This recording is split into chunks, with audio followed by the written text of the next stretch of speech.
Galatians 6:15, for neither circumcision counts for anything, nor uncircumcision, but a new creation. All right, so let's read my commentary and see what I have to say about this. Paul now repeats what he stated earlier. You can see my notes in 5:6 above, where I fleshed that out some more. However, he changes the ending part of the phrase here to say that what counts as a new creation. The Greek says kainekatesis, a phrase which I believe carries the notion of a recently made form. I believe this because I pulled this from the TSBD, and you're going to see this in my footnote in a moment.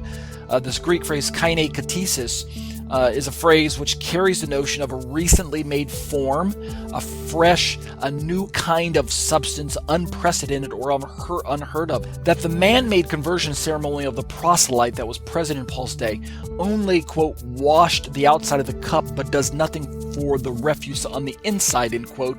I think that this is what Paul's talking about in this particular verse, where he talks about that circumcision and uncircumcision really just look on the outside. They focus on the outside. They're an external feature of what it means to be any given person in the world, whether you're Jewish or Gentile. But when it comes to the heart change, what matters most is being a new creation.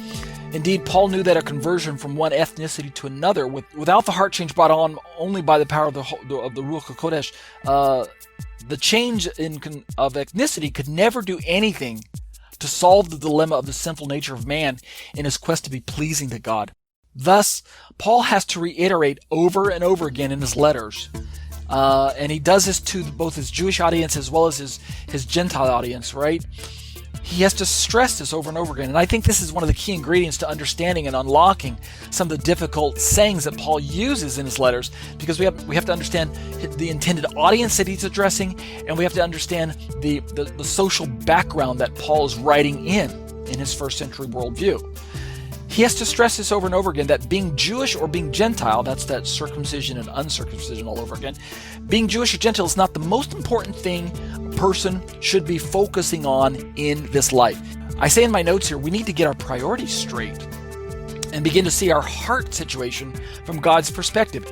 I go on to say in my notes, membership into earthly Israel, and we're going to flesh more of this out next week. So this is just a short teaser as we kind of look forward to the next 2 weeks studies.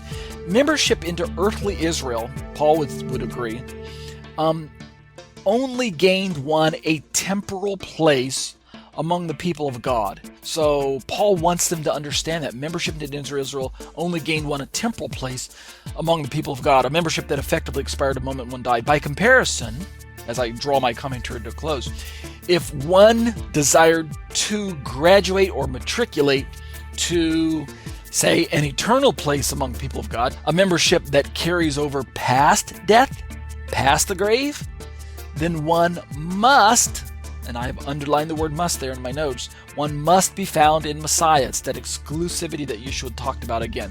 One must be found in Messiah, and it is to this theme, right, of the sufficiency of becoming a people of God that God himself recognizes, right, and whatever label that is carried with that. It's to this theme that Paul is going to return to over and over again in his letters, and it's to that theme that I'm going to turn to in the final 2 weeks of my Galatians notes here.